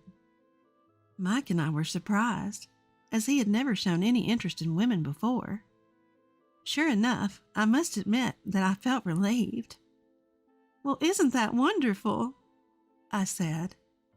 These days, the number of single people is increasing, but if you found a good person, nothing could be better. So what's this person like?" Mike and I eagerly asked Ethan. "We'll be having a family introduction with her parents soon, so I'll introduce you to her then." Ethan said with a smile. Our conversation was livelier than ever with Ethan. "That sounds exciting," I said nonchalantly, letting my imagination wander about who this person might be, without knowing the kind of person Ethan's partner would turn out to be. Eventually, the day of the meet and greet arrived. The location was chosen by the other parents, and it was to be an upscale fine dining restaurant. We, who weren't accustomed to such formal places, were very nervous on that day. Finally, Ethan's girlfriend and her parents arrived. Her name was Emily, 32 years old, 10 years younger than Ethan. With her charming demeanor, shiny hair, and what looked like expensive clothing, she made an impression. "I'm Emily Thompson. Nice to meet you," Emily greeted crisply. Her parents, too, were dressed in high-end clothing, which made me think she must come from a well-to-do family. As it turned out, her parents run a company, and Emily works there as well. Ethan and Emily met through a mutual acquaintance, it seemed. Soon the food was served, and we talked about the wedding and other things as the family introduction went smoothly. I was thinking to myself how wonderful it was that Ethan had found a good person when something happened. "Oh, but these formal meetups are so stuffy, don't you think? I told them I didn't think it was necessary." Emily suddenly said, her voice shifting. I tilted my head, confused for a moment. "I just married Ethan, so you two are not related to me," Emily continued, smiling at Mike and me. "You two are strangers to me, so I won't be living with you or taking care of you." I was shocked by Emily's sudden words. Emily's parents seemed to agree, nodding their heads. "Emily is our precious daughter, and we can't have her taking care of someone else's family," Emily's mother declared firmly. Feeling shaken, but maintaining composure, I responded carefully. "I understand.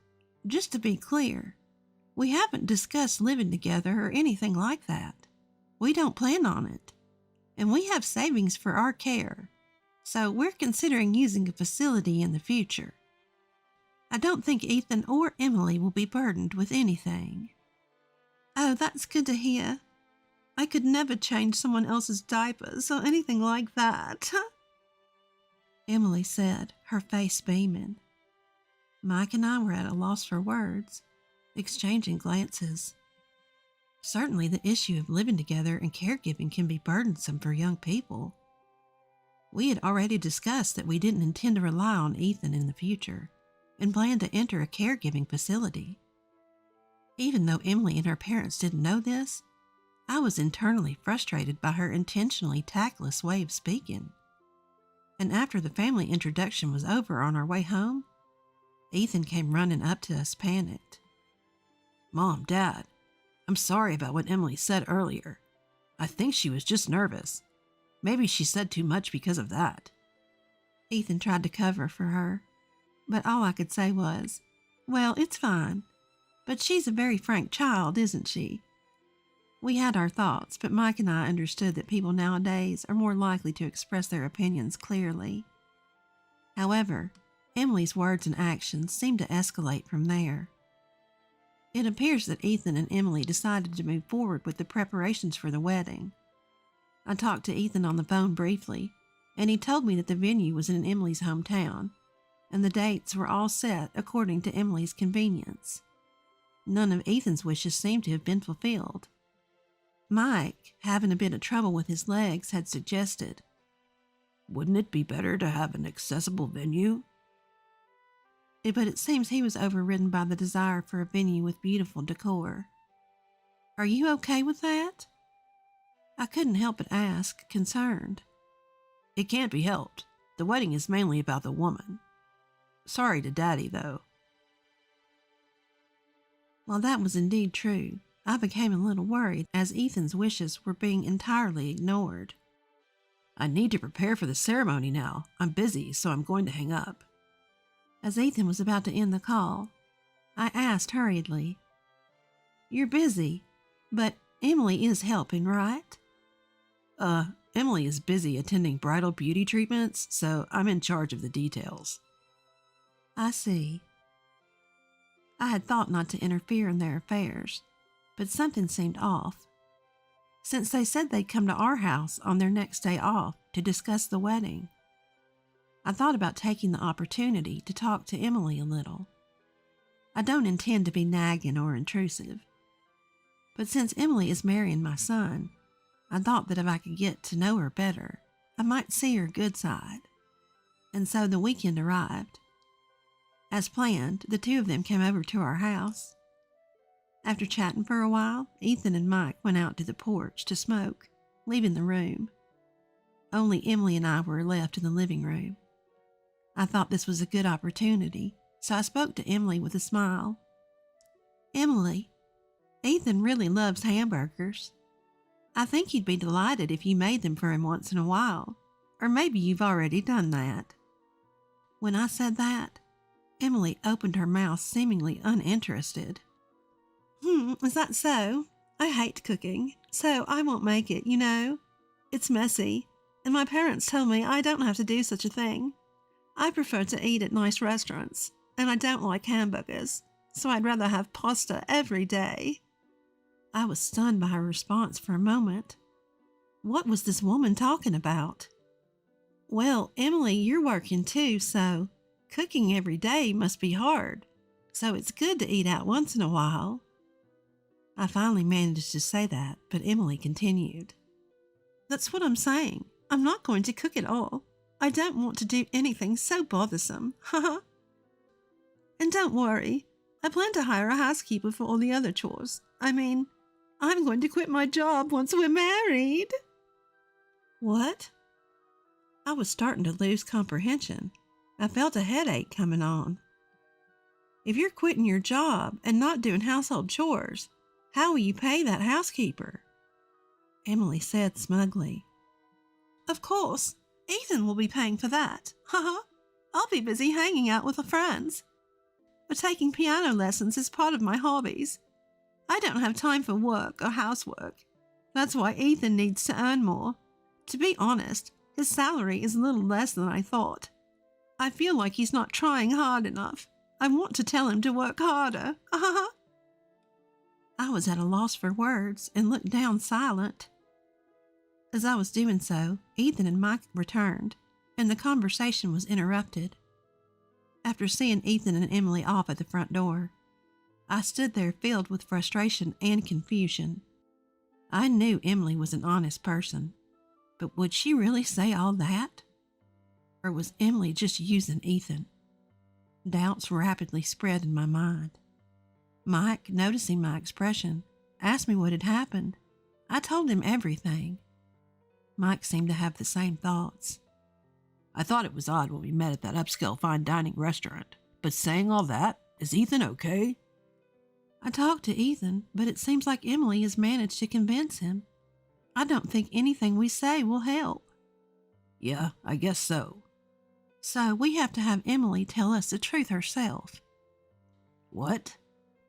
I let a smile cross my face. A few days later, I was asked to accompany Emily to her dress fitting.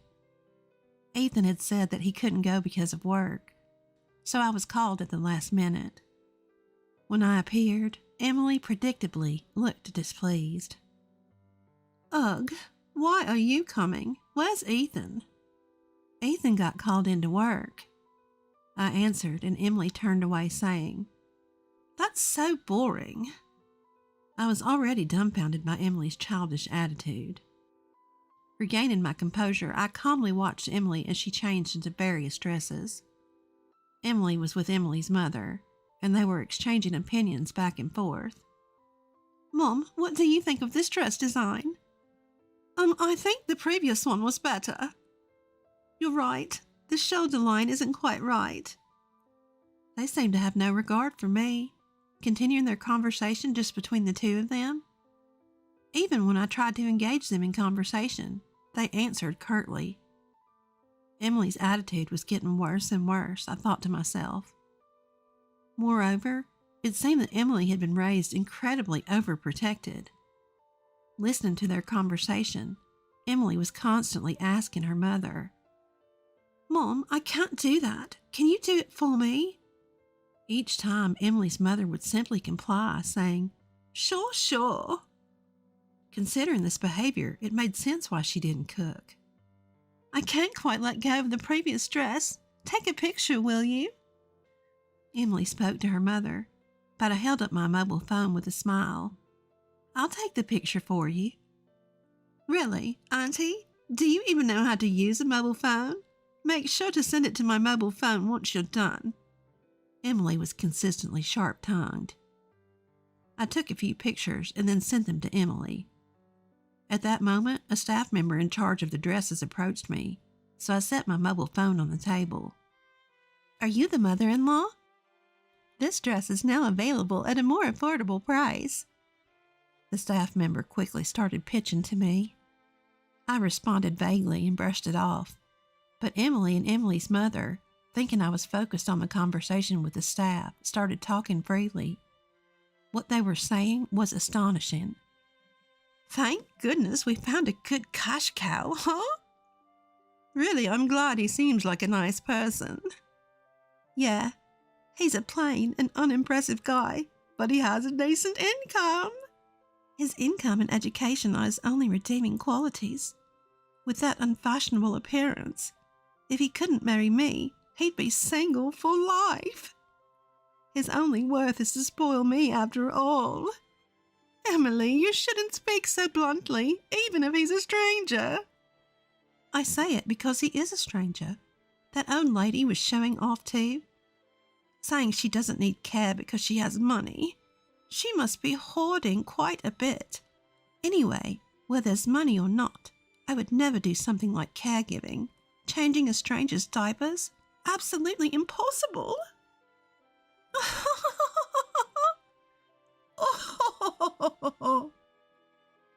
As Emily laughed saying that, Emily's mother also started laughing.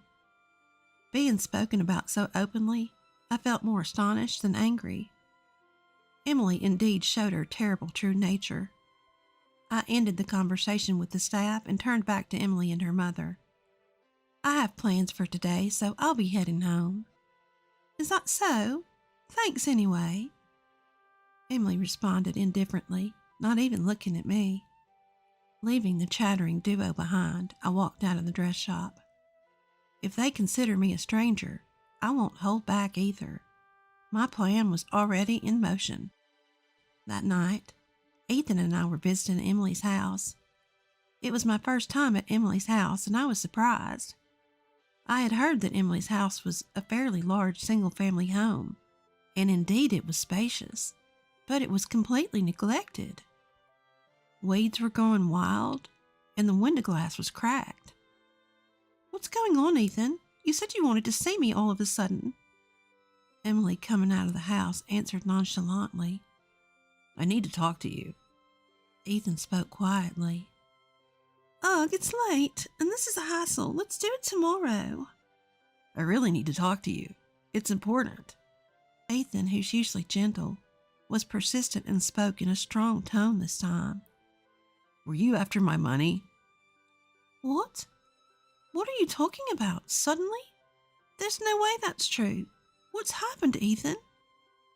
Emily started to panic. "I didn't think it was true either, but then I heard this."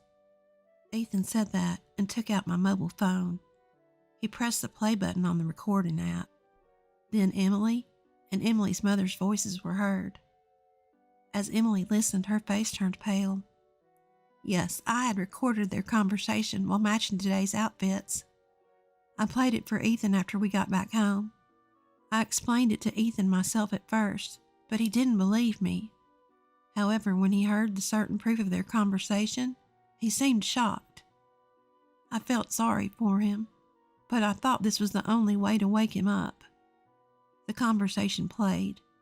They were bad-mouthing Ethan, calling him a money tree and worse. This is some kind of mistake," Emily stammered. Don't make excuses. Emily's shoulders trembled at Ethan's sudden anger. I was surprised too.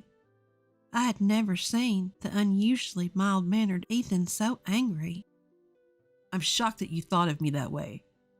Even when you did whatever you wanted, I tried to bear it because I wanted to do my best to meet your wishes. But you never had any affection for me. I can't marry someone like that. The engagement is off. I'll cancel the wedding. Ethan stated firmly, and Emily fell silent.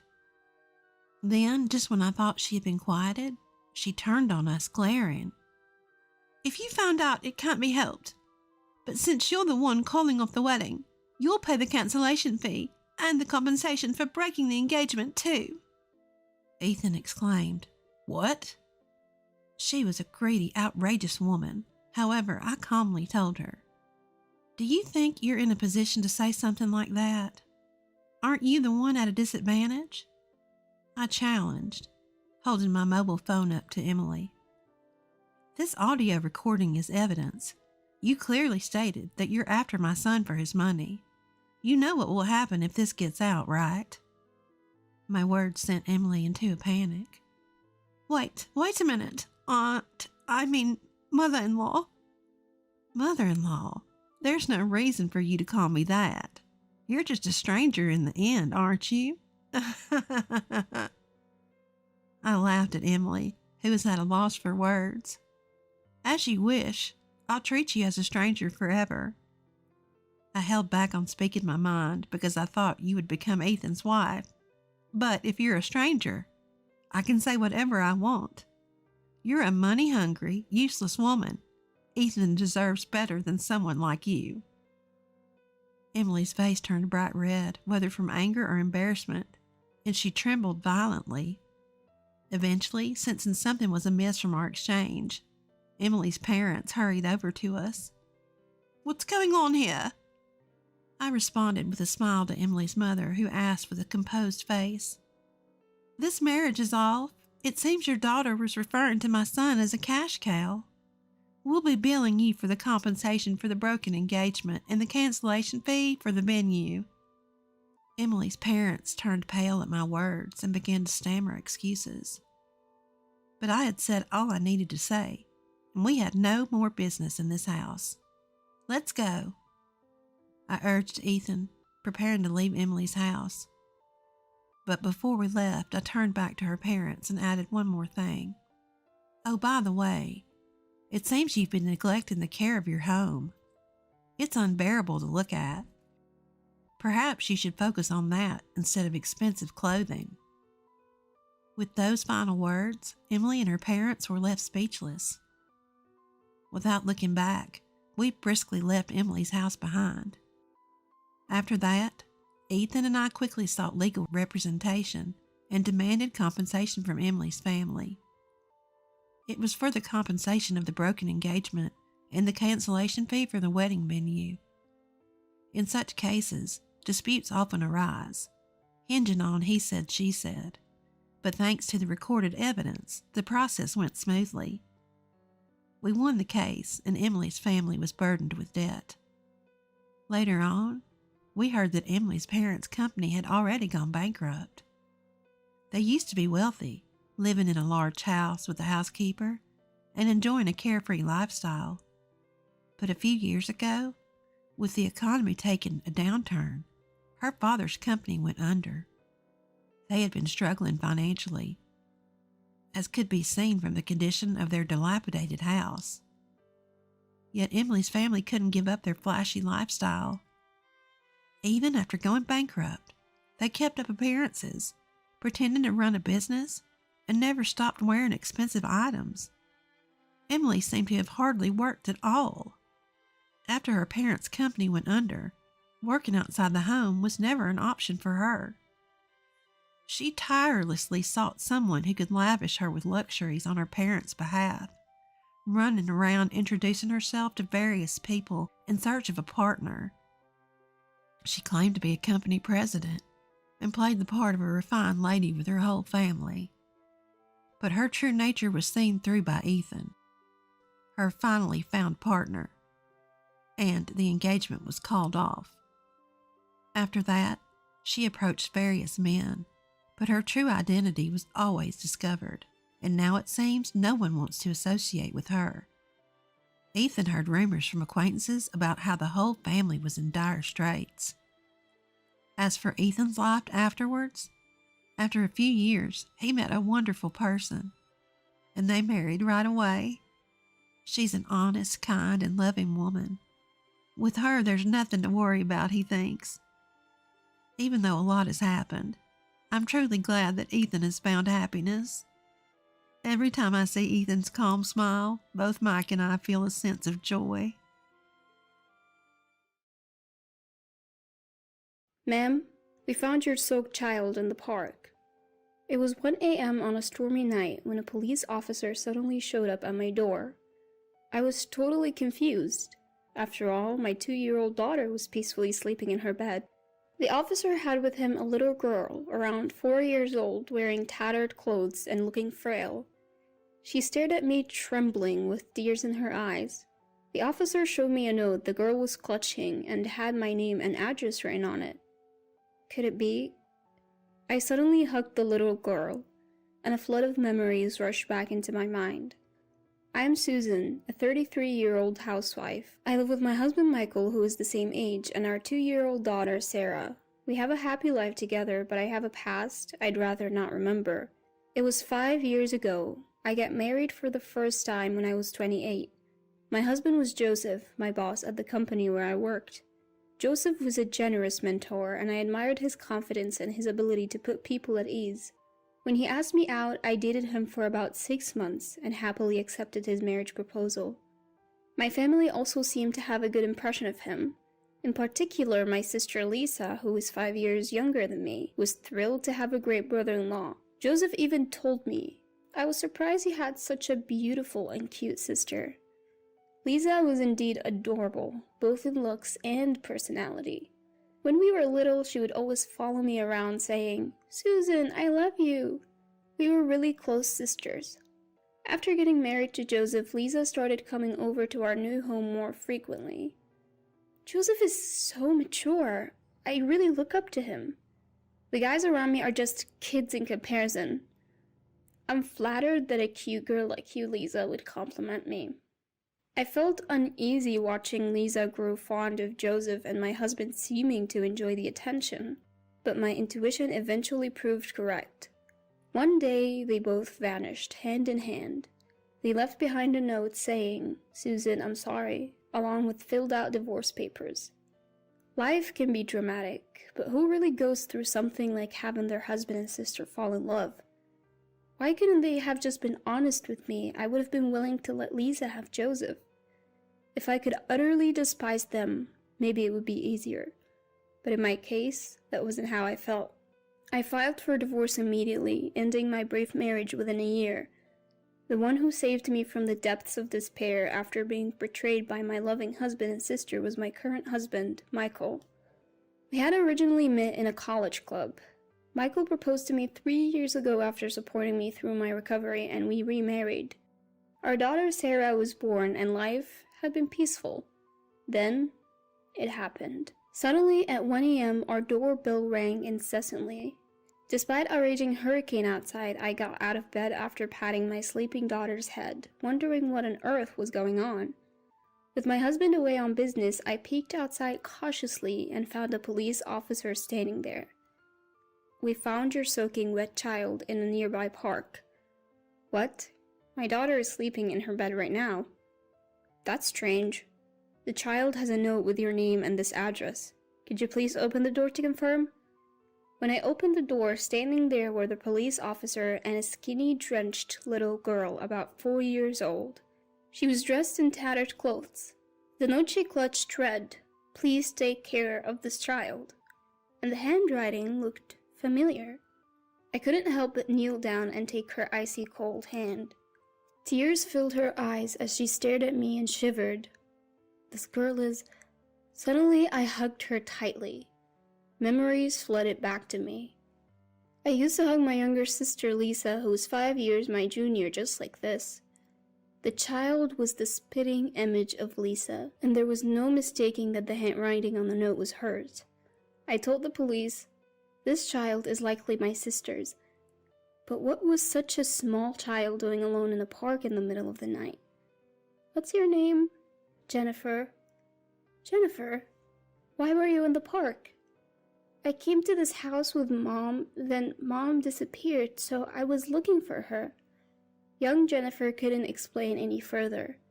Worried, Jennifer shivers every time the howling wind and rain intensify. I softly assure her, "She's soaked. If I don't get her into a warm bath and change her clothes, she'll catch a cold." I had some larger clothes a friend had given me, which their kids had outgrown. I got those ready for her. While I'm helping Jennifer out of her clothes in the bathroom, I let out an involuntary gasp. Unbelievably, her body has multiple bruises as if she's been pinched and slapped. My heart tightens thinking what she's been through with such a small body. To top it off, she's wearing a handmade charm hanging from her chest over her undershirt. Curious as I am about it, I put it aside for now and get her into the bath. After the bath, when I comb her hair and dress her in clean clothes, Jennifer looks remarkably refreshed and adorable. She's thin, but she strongly resembles my sister Lisa when she was young. I'm convinced Jennifer is Lisa's daughter. I took her into bed, wrap her in a blanket, and hug her. "Rest easy. Good night," I say. She murmurs, "So warm," and, reassured, falls deeply asleep. The next morning, while Jennifer and Sarah are still sleeping, my mobile phone rings. An unknown number. Cautiously, I answer. No one speaks, but I can hear faint breathing. "Lisa, is that you?" "No, it's me, Joseph. Long time. Glad your number hasn't changed, Susan." "It's my ex-husband, Joseph. What do you want now?" "Strange question, but are you taking care of a girl?" I hesitate, but feign ignorance, recalling last night. "What are you talking about?" "How's Lisa?" Joseph avoids answering and hangs up, saying, "Never mind then." In truth, after Jennifer had gone to sleep, I'd opened the charm and found a letter inside. It read, "Susan, I'm sorry, I know I can't ask for favors now, but please take care of my daughter, Jennifer." Additionally, the letter had shocking revelations that left me trembling with anger. It also provided the location of the bar where my sister works, so I decided to go meet her. I'll leave Sarah and Jennifer with my mom at our family home. Seeing Jennifer, my mom softly holds her and says, "She looks just like Lisa," tears filling her eyes. A week ago, Lisa suddenly called. She said she wanted to apologize in person and asked for your address. So that's how she found me. I had my reservations, but she seemed desperate and kept insisting, so I reluctantly agreed. "I'm sorry." "You did nothing wrong, Mom. Thanks to you, I might be able to help Lisa." "What?" "I'm entrusting these kids to you for that reason." So I left my family home and headed to the bar where Lisa works. It was only a 30-minute taxi ride away. Why didn't she ask for help sooner if she lived so close? I guess Lisa felt she couldn't rely on me no matter how tough things got. The bar was in a quiet corner of the entertainment district. Inside, it was dimly lit and smelled of alcohol and cigarettes.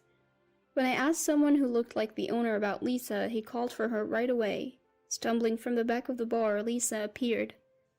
The once plump and pretty Lisa I remember was gone. She looked skinny, worn out, and had a sickly complexion. I was lost for words. Lisa, who was still in her 20s, looked like a worn-out woman in her 40s or 50s. "Is that you, Lisa?" "Yeah, Susan, I'm sorry." After she finished saying this, Lisa stumbled and collapsed into my arms. That's when the owner coldly said, "She's not feeling well and can't work. Take her home." Seeing his attitude, I could easily imagine the harsh treatment Lisa had been getting here. I immediately took Lisa to the nearest hospital. The doctor diagnosed her with a severe illness, saying she came too late and doesn't have much time left. Lisa was immediately admitted. Overwhelmed by the news, I returned home and told my mom, who broke down crying. I, too, couldn't hold back my tears anymore. "I'll take care of Jennifer, Mom. Let's support Lisa together." "Yes, I'll do everything I can." Having made this promise with Mom, I took Jennifer and Sarah home. My husband Michael, who returned from a business trip that night, was shocked to see one more child in the house. When I discussed Jennifer with him, he said, "Let's pray for Lisa's recovery. In the meantime, Jennifer can stay with us." The next day, when we took Jennifer to visit her mom in the hospital, she ran up to Lisa crying. "Mom, I've missed you." "Jennifer, I'm sorry. Are you okay?" "Yeah, I'm fine. Aunt Susan is really nice." Tears in her eyes, Lisa lovingly stroked Jennifer's hair. My sister thanked me and gave me something to help protect Jennifer. From then on, Jennifer stayed with us and we occasionally took her to see Lisa in the hospital. After about 10 days, Jennifer, who had been so frail, started to look healthier and even smiled a bit. She grew fond of Sarah, almost as if they had been sisters forever. Just when I was happily watching the two of them play, I got a call from my mom back home. "Joseph just showed up at the house," she said. "I am demanding to know where Lisa and Jennifer are. Hand them over right now." "I got scared and gave him your address. I'm sorry. Get out of there before he finds you."